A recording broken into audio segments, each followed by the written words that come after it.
Genesis 21 and 22, we're calling this Abraham and Isaac because this will be entirely focused on Isaac. We'll start with the narrative of the birth of Isaac and then the subsequent banishment of Ishmael and Hagar. And then after verse 21, we're going to skip to chapter 22. We covered the end of chapter 21 last time. Chapter 22 is one of the most significant chapters in the entire Bible for Jews as well as for Christians. So this lesson may be a little bit longer. There's just a lot to unpack in Genesis 22. Acts 17:11 reminds everyone not to believe a word that I or any other commentators say, but receive the word with all eagerness, but examine the scriptures daily to check these things out and see whether these things are so. Now, our blessing as we begin our study. Blessed are you, Lord God, King of the universe, who sanctifies us and commanded us to immerse ourselves in the words of your Torah. Sweeten the words of your Torah in our mouths, and indeed, may it be like honey on our lips. Blessed are you, Lord, giver of the Torah. Amen. So we'll start with verse 21 and the birth of Isaac and then the mistreatment of Isaac by Ishmael. And we get a clue as to what might be going on there. We don't know for sure, but it must have been bad because it leads to the banishment of Ishmael and Hagar. And then the majority of the study will look at Genesis 22. It's called the Akedah, which is Hebrew for binding. And this is a troubling instruction that God gives to Abraham, and yet it's a test. And Abraham realizes he's acting out prophecy because he calls the place on the mount of the Lord, it shall be seen. So he uses an incomplete, we might say future tense to pointing towards future events. And indeed, that place in Jerusalem, the traditional location is the Temple Mount, the location of the temple to David, and also the general city is where Jesus was ministered and was crucified. So although we said we're going to focus on chapter 22, it is important for us to understand chapter 21 because Romans, Galatians, and Hebrews will make direct reference to the scene that we're about to study in Genesis 21. And it goes into what's called the bondwoman, which is Hagar and her child of bondage, Ishmael, versus the free woman, Sarah, and the child of promise, Isaac. So again, Romans, Galatians, and Hebrews are going to talk about this. And it's easy to read Galatians specifically and come away that Paul was somehow anti-law or anti-Judaism. This train of thought, however, as I've discussed previously, is deeply flawed, and I think it runs the risk of missing Paul's points entirely. Judaism had, the establishment Judaism of that day had certainly morphed into what is, what we would call legalism. But Paul is focused on not Judaism as a whole, but really on the Messiah rejecting Jews who continue in this legalistic society or legalistic structure instead of accepting the free gift that Messiah brings. So I would say he's not anti-Judaism, but he is anti-legalism, and there's a big difference there. Judaism does not have a monopoly on legalism. I mean, many of our churches, we slip into legalism and procedures and, thinking that we're okay if we do a certain, XYZ steps. And that's not true. We need to be disciples of Jesus and following him and not man-made structure. So we need to think about that as we read the New Testament. And as an aside, it's interesting that these three books, and only these three books, quote Habakkuk 2:4, the just shall live by faith. And in a way, Romans, Galatians, and Hebrews seem to form a trilogy on this verse in Habakkuk 2:4, because Romans talks about who are the just. It's all about justification. Galatians talks about how the just shall live. And of course, Hebrews, specifically Hebrews chapter 11, is all about faith. And so this leads many to suspect that Paul is actually the author of Hebrews. If he did not author Hebrews, then it's perhaps a greater miracle, because whoever did write Hebrews unknowingly completed this trilogy. So it's kind of interesting how all of the New Testament books weave together. So the orange arrow in Gerar at the bottom on box 6 represents the expulsion of Ishmael and Hagar into the wilderness south of Beersheba. And again, the separation was necessary to protect Isaac, who's the son of the promise. And then the red arrow that leads up from Beersheba up to what on the map is box 7, it says Salem, Jerusalem, Mount Moriah. That is the path leading to the offering of Isaac. Genesis 21. Then the Lord took note of, or some say the Lord remembered Sarah as he had said. And the Lord did for Sarah as he had promised. So Sarah conceived and bore a son to Abraham in his old age at the appointed time of which God had spoken to him. Abraham named his son, who was born to him, the son who Sarah born to him, Isaac. So we've got some parallel passages as we talked about Galatians and Hebrews, the son of the slave woman born according to the flesh and the son of the free woman according to the promise. So we're using Hagar and Sarah as types of bondage and freedom. Hebrews 11, by faith, even Sarah received the ability to conceive even beyond the proper time. So Hebrews is all about faith. The term remembered is not to say that God forgot, as we talked about previously. It's God's remembering his promise or his covenant that he has made. And so he's recalling that and really pointing to that section of the contract that says he has to perform. The appointed time is interesting because the Jewish festivals are also called appointed times. The Hebrew word is moed, plural is moedim. And even Shabbat is an appointed time. It's that once a week meeting with God where you're supposed to set aside time and spend time with God. So a moed is a big deal, and this leads some to believe that Isaac was perhaps born on a festival day, maybe Passover, maybe Yom Kippur. We just aren't sure. But in any case, it was an appointed day. It was a big day for Isaac to be born. The Bible often uses miraculous birth to indicate that God has set that child aside for some great purpose. And Isaac was definitely a miraculous birth, and we're going to see in the next chapter the model that Isaac is for Christians and how he models Jesus in just a number of ways.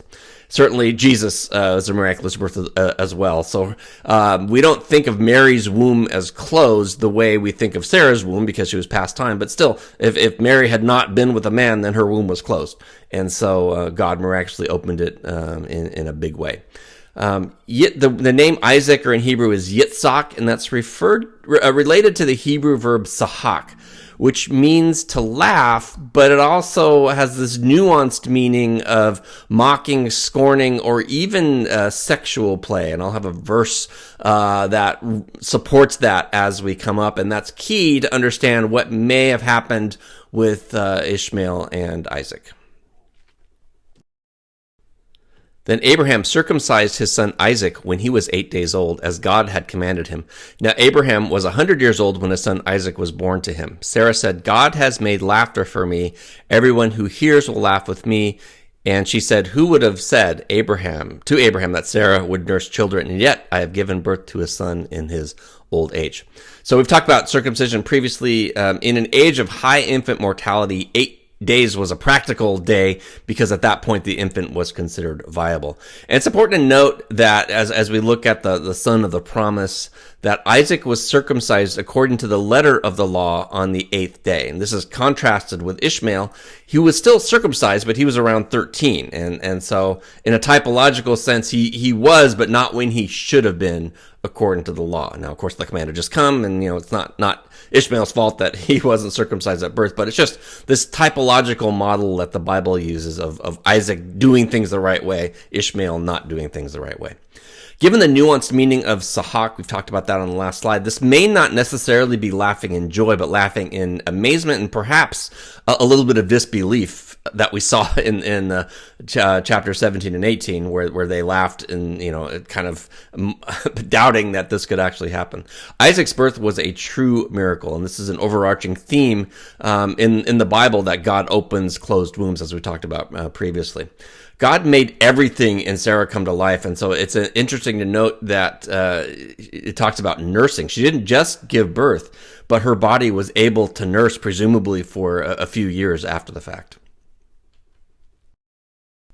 Now we get the tension in the story. And the child grew and was weaned. Abraham held a great feast on the day that Isaac was weaned.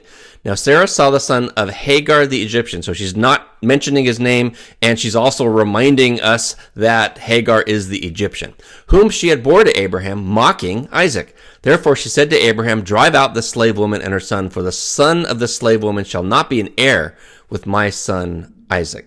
So she reminds us that Hagar is the Egyptian, and Egypt will become symbolic of slavery as we move into Exodus, and typologically then Paul carries that forward as the son of the slave woman Hagar. So our question is, what did Ishmael do that was so bad that he and his mother had to be driven out, and it was so bad that Sarah refuses to speak the name of Ishmael? So we may think of mocking as maybe sibling rivalry, poking fun at his younger brother, maybe ridiculing, but I don't think that's it. I don't think that would be bad enough to have the child and his mother banished. Now, we have this Hebrew word for mocking is mitzahak, and it's the same root as tzahak, which is laughter. Same root as Isaac's name, Yitzhak. That's all kind of connected there. So we've got this kind of pun, this play on words here.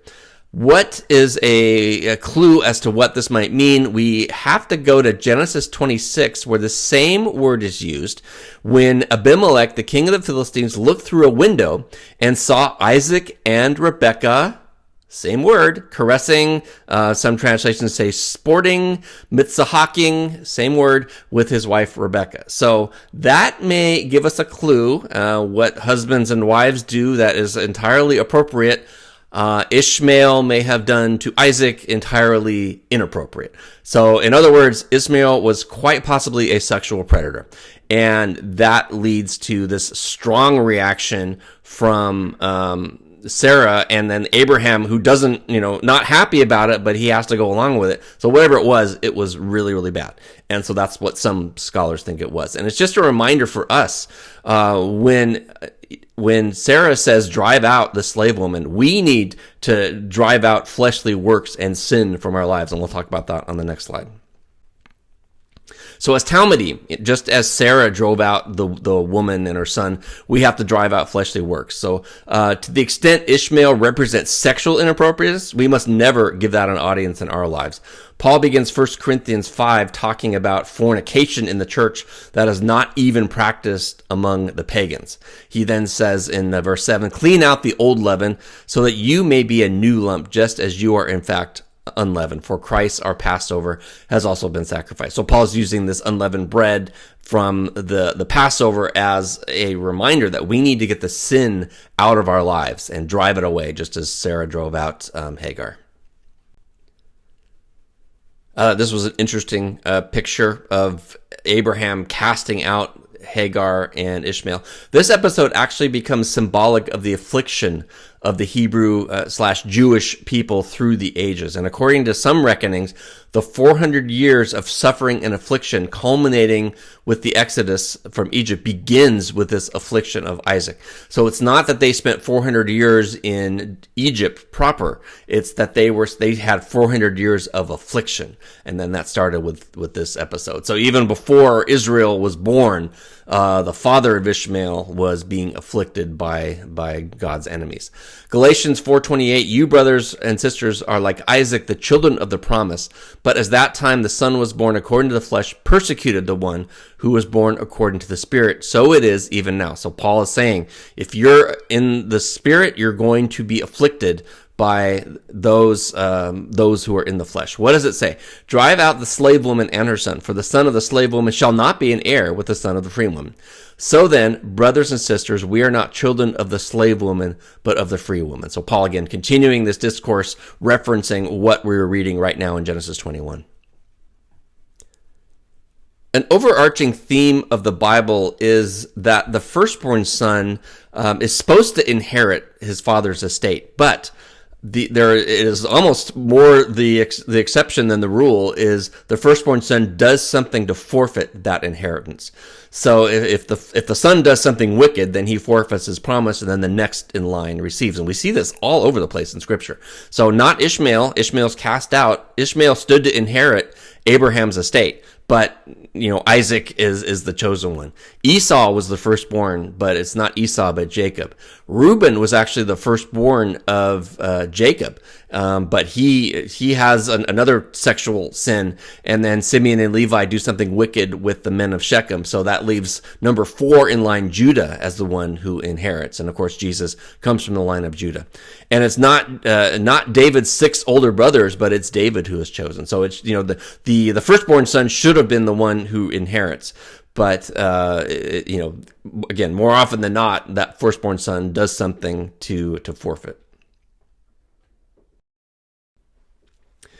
The matter distressed Abraham greatly because of his son Ishmael. So Abraham loved Ishmael. God said to Abraham, "Do not be distressed because of the boy and your slave woman. Whatever Sarah tells you to do, listen to her.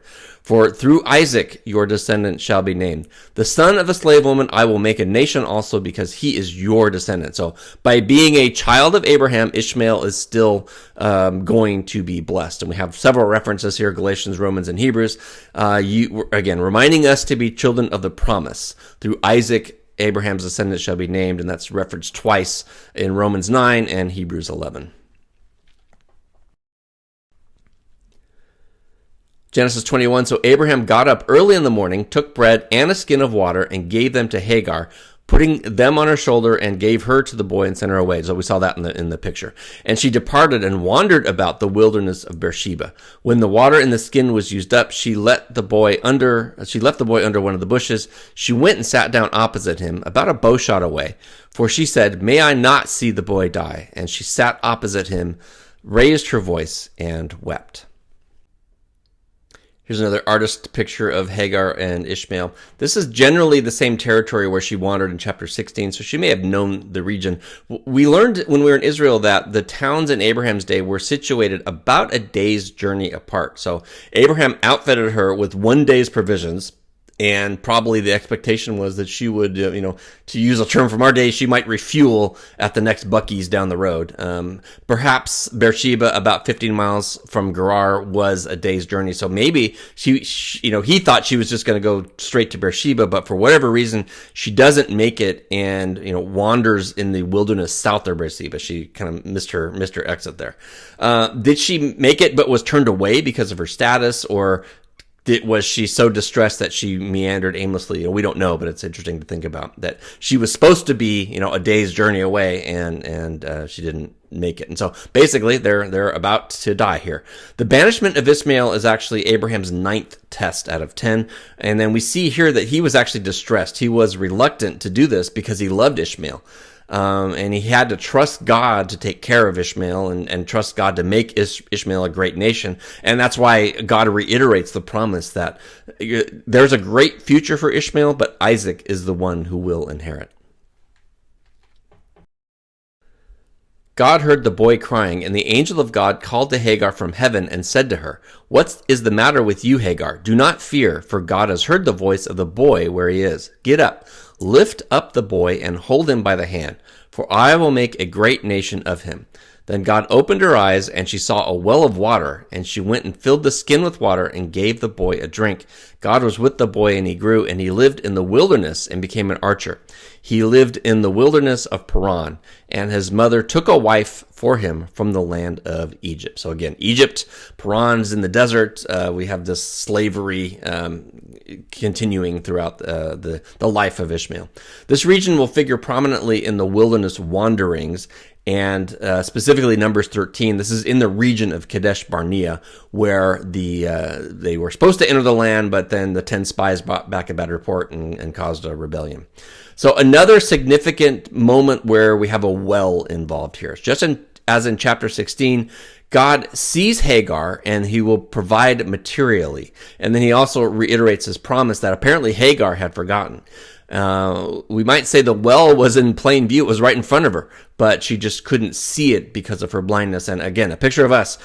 We need to open our eyes sometimes enough to see the blessings that are right before us, and our circumstances cloud our judgment and confuse our thoughts and our thinking, and we need to let God open our eyes this way. Through Romans and Galatians, I think many of us come up with a dim view of Hagar and Ishmael, and certainly some of that is deserved. They represent the things that we are supposed to reject. But let's remember, the worst sinners in the Bible are pictures of you and me. So Ishmael messed up badly, and that reminds us we mess up too.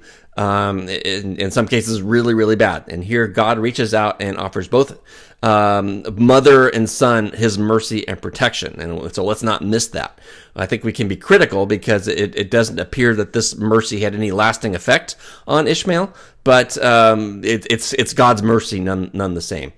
We have the same choices when God shows us mercy. And so we just, how often does God bail us out or see us through a tough spot, and then only we forget about him just moments later. So let's try and draw those lessons from the story of Hagar and Ishmael. As we segue into chapter 22, we're reminded of the 10 tests of Abraham. Chapter 22 is going to be his 10th and final test, and that's the sacrifice of Isaac. And I'm going to break off the video here, and we'll continue with part 2 in Genesis 22.